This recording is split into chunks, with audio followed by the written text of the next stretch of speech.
messages from NRPUP. President Mundubile, welcome to State of the Nation. Thank you. Thank you very much. I'm happy to be here this evening. We are thankful that you could find time to join us despite your busy schedule, and I don't want to take long. But first of all, 28 days to go before Zambia decides in these very consequential elections. Very few people saw this level of a spirited fight that you and your team have put up. And most people are asking, where did Brian Mundubile come from? Where has he been hiding? And why is he in this race? Why are you in this race? Yes, PK, I'm in this race to serve the Zambian people. What we have done is we've merely responded to the calls for the Zambian people. The Zambian people need their freedom. The Zambian people want unity. And above all, we have to fight poverty. That is looming in the country. Right. Now, you have been pounding 1 kilometer after another off the road, traversing the length and breadth of our country, and I must imagine that must be taking a huge toll on you and your team to cover so many places by the road. I need to know, was this by design that you should just be moving by road, or what could be? I mean, I've seen previously presidents and presidential candidates, hopping in a chopper from one place to another because the time is very limited. For your case, it's different. Is it very strategic, or something could have led to that? Well, first of all, the UPND government and the President Hakainde Hichilema have not allowed any of the opposition political parties to get permits to use choppers. There are some cases where private airlines have actually been threatened, for wanting to provide services to us, flying from one place to the other. So it's not by design that we're traveling by road. It's according to President Hakainde Hichilema's design that the opposition should not reach out to the people in the countryside. Right. Now, they say that you can't fix what's not broken. You have the incumbent, boasting about a record turnaround of the economy, and that there are results that are showing. But you are putting up a spirited fight to end his first-year term in office. Where do you think the disconnect is? He's saying there's a complete turnaround of the economy. Zambians on the ground, from perhaps what you may have heard and interacted, with them, are saying, they're struggling. Where do you see the disconnect, and do you think this is the space that is giving you the impetus to want to bring change? Well, the statement from President Hakainde Hichilema speaks to foundational issues. When you look at the manifesto for the UPND and you look at the manifesto from the NRPUP, you see a stark contrast. We are focused on the Zambian people. We are focused on addressing the challenges the Zambian people face. President Hakainde Hichilema and his government have been focused on the foreigners. They've been focused on private capital. That's what the difference is. That is the reason why when he says he has turned around the economy, we may not disagree with him, but whose economy has he turned around? Each time President Hakainde talks about good policies, those policies are praised abroad. You find foreign newspapers praising President Hakainde Hichilema because they save private capital. When you come down to look at the lived realities, an average Zambian is going under abject poverty. So when you talk about the economy, our economy is the Zambian people's economy. And our focus is on the poor people. We talk about Nakulumutinta Pamakasa Nemisepela. We are looking at a poor Zambian. The circumstances surrounding a poor Zambian, this poor woman who is raising her grandchildren, without any income, as it were. So when we are crafting our policies, as our manifesto states, we are moving women from the margins to the center of economic and policy transformation, making the youths the main drivers of that economic transformation. That is a difference. Right. So you realize that all our policies address the challenges of an average Zambian. President Hakainde Hichilema would ignore locals completely. Even at a local level, I want to tell you that whilst he boasts about the reserves, the local debt keeps on growing. When they dismantle debt, they would only dismantle debt for foreign companies operating in Zambia and not dismantle debt for the poor women that supplied carpenter, supplied beans to the prisons. They've been owed for over 5 years, and their debt is not attended to at all. So that is where the difference is. So the reality on the ground is that the poverty levels have risen. In the urban areas are averaging 65%. In the rural areas are going towards 80%. Right.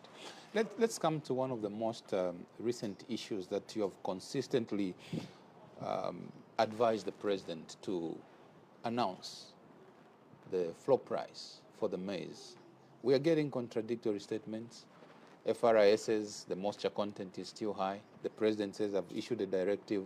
We are picking up other pieces of information that perhaps FRI actually owes the commercial banks, through the government basically, for the money that they borrowed to pay the farmers in the last farming season.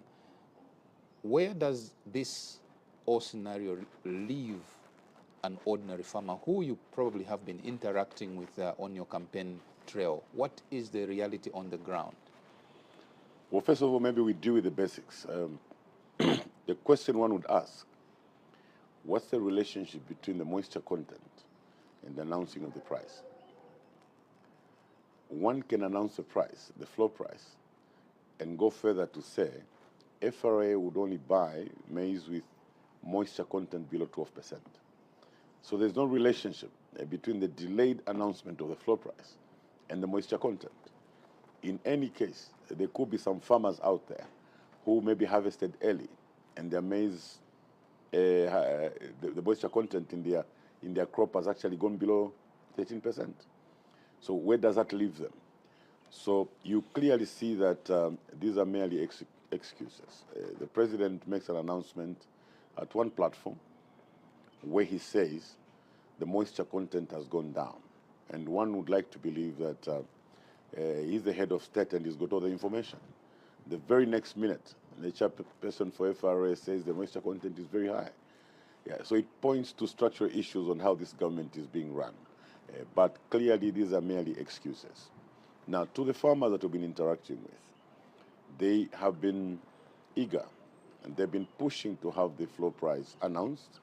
They've been eager to have their maize sold and get their payments so that they prepare for the next season. You are aware that farmers went through a very difficult time when they had their payments withheld for over 6 months. They are merely trying to recover now. Now, like I said earlier, these are foundational issues.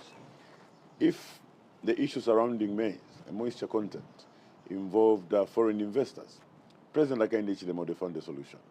He would always dilly-dally. He would always give excuses when it comes to matters that are affecting the Zambian people and the poor people in this particular case. Right. So clearly the farmers are suffering. The farmers are suffering and there's no one to care for them. So we are saying we are coming in to provide solutions for our farmers.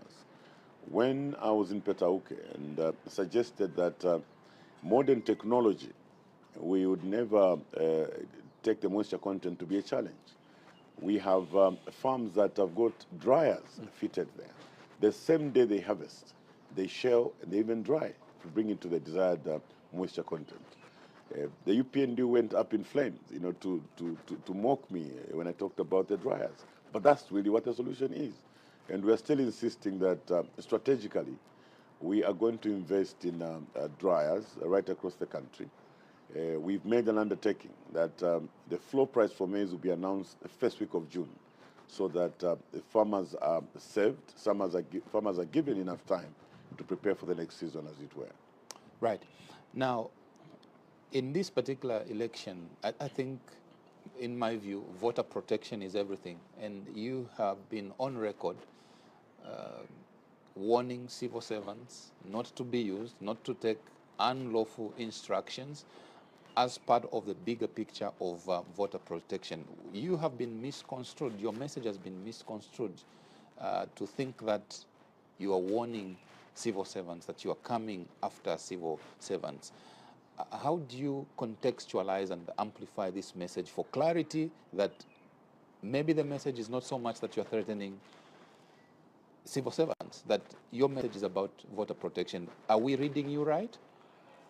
Well, first of all, if I was threatening civil servants, I would not be one that is speaking to them. We are assuring them about the debt swap to give them some relief over the indebtedness that they've experienced over the past couple of years.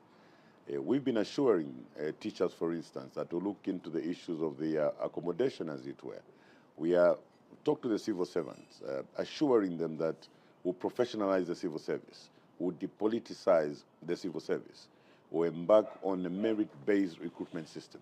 So if I was one that was threatening them, I would not be assuring them of state reform, where we are going to improve the conditions of service for civil servants, where we'll look at their welfare. So all I was saying was that civil servants should resist unlawful instructions.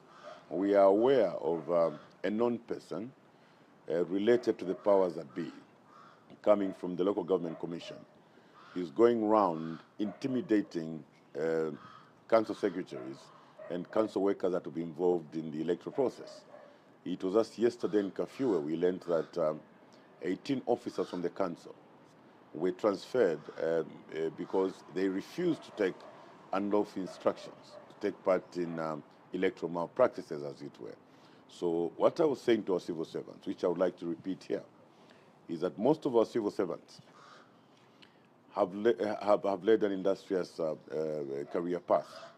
Most of the civil servants have served this government with distinction, and they deserve to be appreciated. It will not pay them. It will not be beneficial to their families, for them at the last minute to begin to participate in electoral malpractices. I simply said stay away from those instructions, resist those instructions. The people that are intimidating you may not be in power in the next couple of days. So hang on, to your patriotism, remain patriotic, let the will of the Zambian people prevail.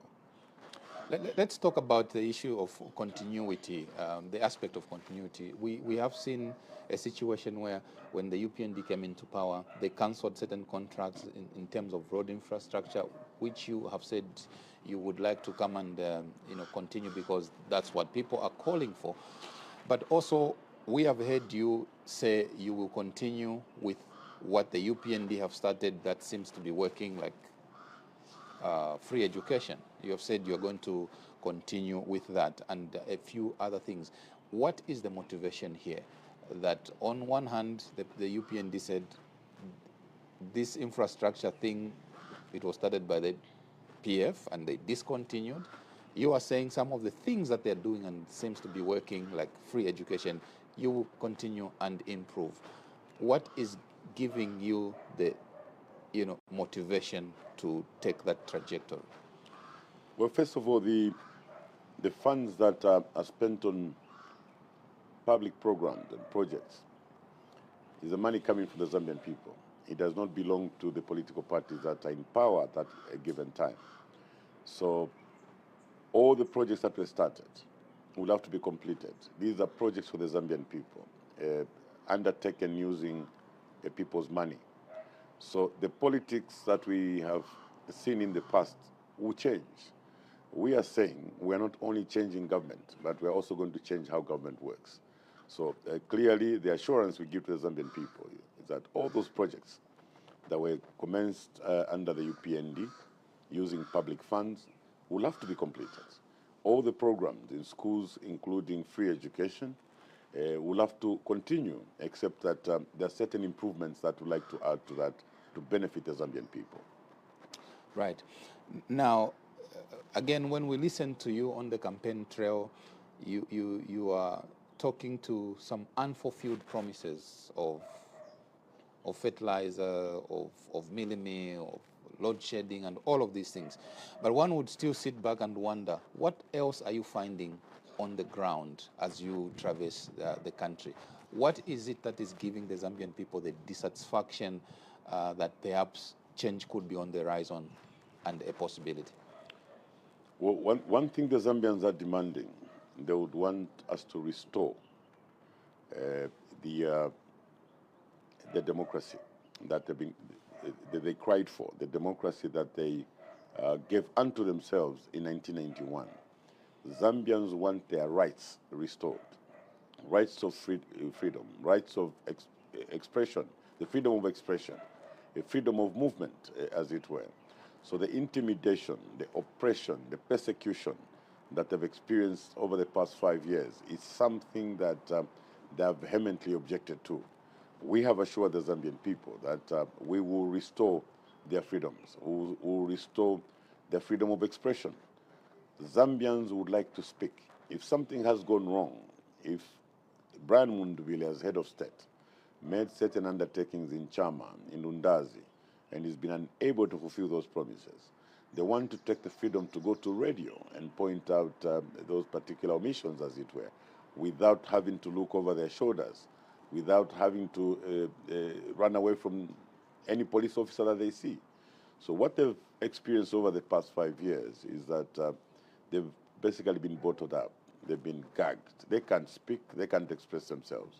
So we guarantee the restoration of the rule of law, the restoration of democracy. We would just want to get this country to work again. We want a Zambian parliament to function, a parliament where parliamentarians will go there to speak for and on behalf of the Zambian people. They should be able to provide checks and balances, bring out the issues that the Zambian people are facing so that government can address them, not as the situation is now. We do not have an independent parliament. We do not have an independent judiciary. When you look at the executive, it leaves much to be desired. So Zambians would like this country to work again. And under NRPUP, we make this undertaking that we will make sure that we restore the democracy, we restore the rights of the Zambian people, and above all, we reset the country so that it can work again. Talking about resetting the country so it can work again, we have really seen in the past people say, look, we need to run away from retribution, politics of retribution. The PF are out of power, or maybe the UPN, MMD out of power. Leaders are, followed up, and maybe legally, maybe politically, we don't know, because everyone wants to justify that the due process of the law must be followed. And now there are some apprehensions, perhaps in the UPND camp, that if Zambians gave you a chance, you might also come with an attitude of retribution. And you are speaking about resetting the country. What sort of comfort would you give to the viewing public as to what kind of leadership would you like to introduce to Zambia going forward? Well, first of all, we promise the Zambian people that we'll govern this country using Christian values. We'll let love lead. There will be no retribution under our government. We'll allow every Zambian to live freely. We have assured even our friends in the UPND that they will have their rights to assemble. They could actually begin to do rallies as early as a week after the elections if they wanted to, because we would want the democratic tenets, to take center stage in this country. So to assure you, PK, there will be no retribution. We are going to lead using Christian values. With that said, where is the reconciliation, line? Yesterday, listening to you on the Hot FM interview, you made some, serious corruption allegations against maybe 1 or 2, 3 people, perhaps, in this particular administration, the current administration. In resetting the country, how would you hope to handle alleged corruption that could have been committed in the UPND administration? Well, the two should be treated differently. Firstly, by resetting the country, by making the country work, will ensure that state institutions work independently. So if there's some alleged offense committed by an official, in the name of reconciliation, we are not going to say anti-corruption, forget about corruption. No, no, that's not what we're saying.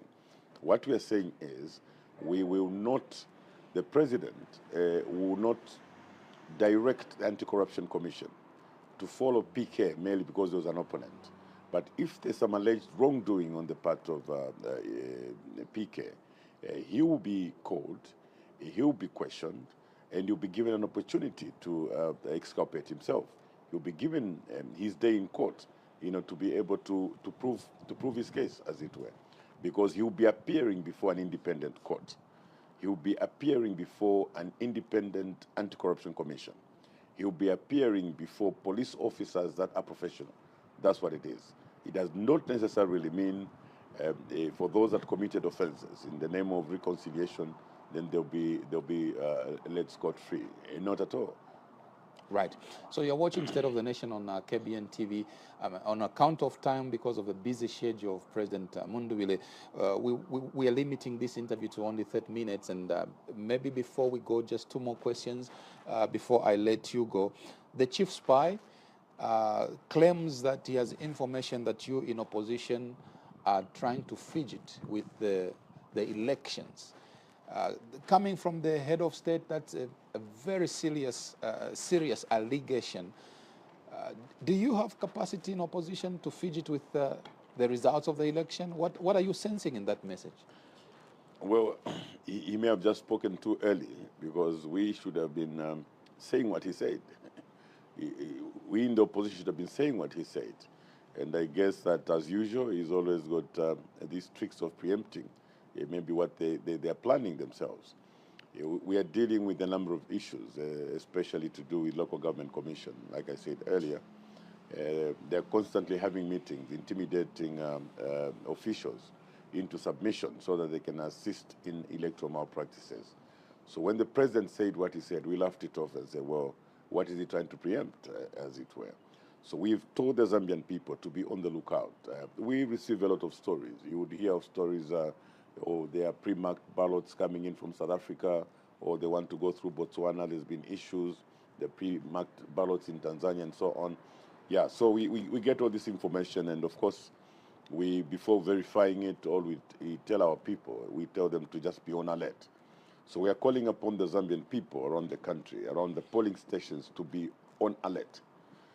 There's a lot of movements that are happening in the background, suspicious movements for that matter. But we are saying to the Zambian people that the will of the Zambian people should prevail. I will again repeat this to our civil servants and the council workers, that you should resist any unlawful instructions. And please remain patriotic and give information whenever it's availed to you on the planned electoral malpractices, as it were.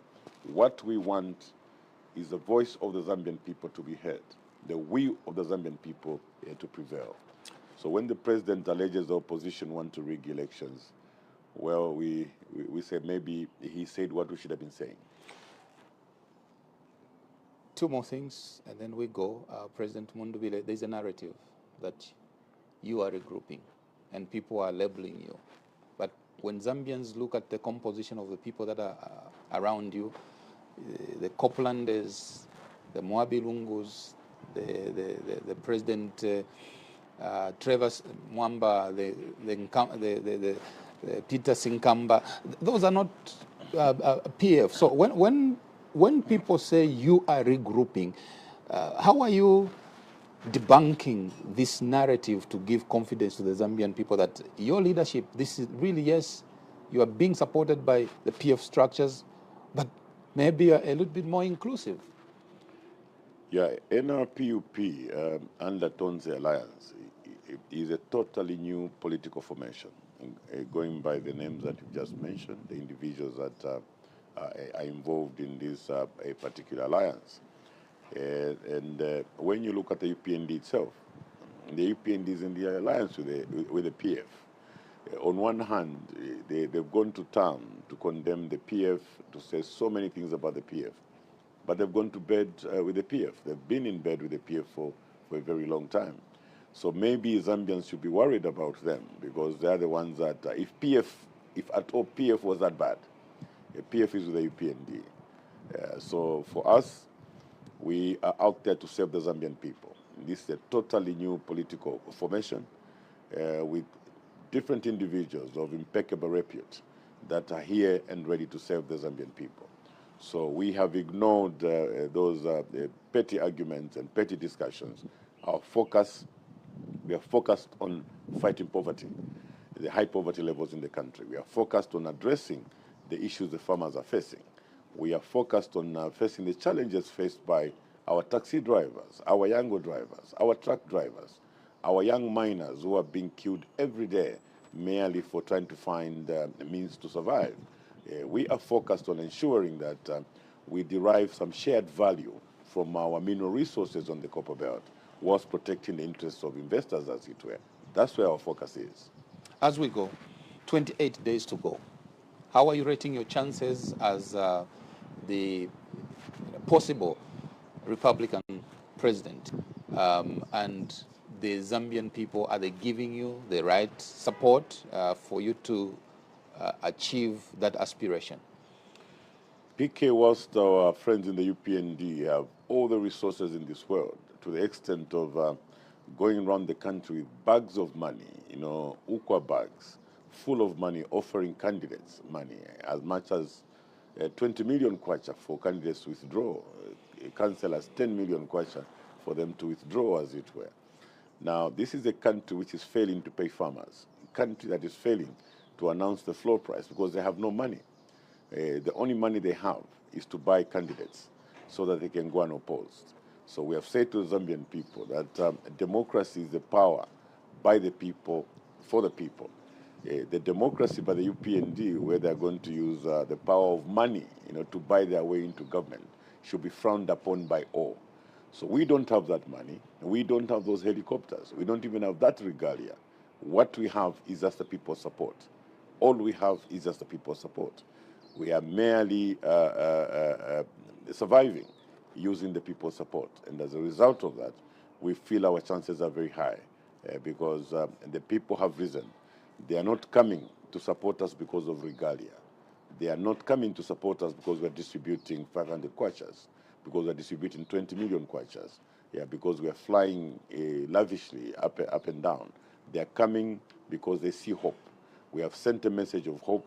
We have undertaken to reset the country, to restore the country, and renew this country. So our chances remain very high because we are addressing the very challenges the Zambian people are facing. We are giving back their freedom, their right to speak, their right to express themselves, their right to assemble. So that's what gives us a confidence that the Zambian people will give us an opportunity come August 13th. Your last word to the undecided voter, because some of them are saying, look, we were given hope and our hopes were disappointed, and so they don't want to show up on election day, and that might be the deciding vote that you may need. What do you say to the undecided voters and the voter turnout that should be expected?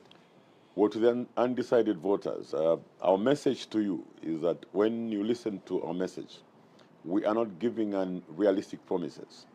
We haven't been on any platform where we've promised that the dollar will drop, from 18 kwacha to 10 kwacha within hours. We are being very realistic. We have spoken to our farmers.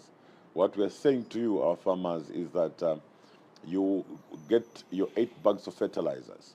We have said to our farmers that the floor price for maize and the marketing season will open first week of June every year.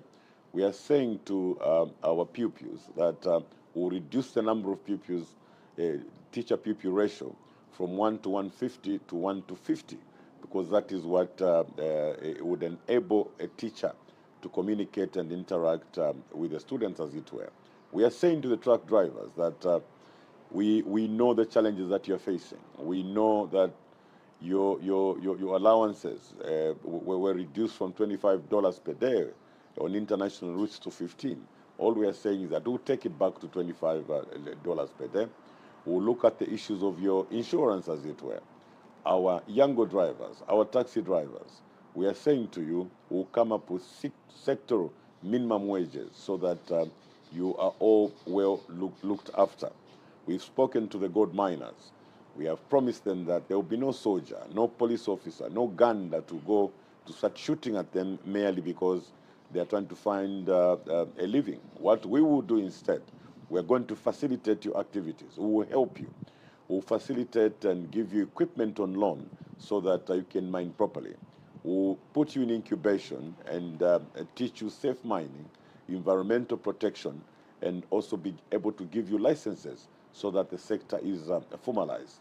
We are saying to the mining houses that we'll protect the investments, but all we're asking for is a win-win situation. We are looking at shared values. If there's $5 billion worth of business transacted in the mining sector, we want 50% of that to be done by the Zambian people. Shared value cannot be about taxes. There must be something extra that Zambian people are getting from their mineral wealth. That's a simple message that we have for the Zambian people. That's President Brian Mundubile, NRPUP presidential candidate in the August 13 election. It remains for us to wish you all the very best as you continue on the campaign trail.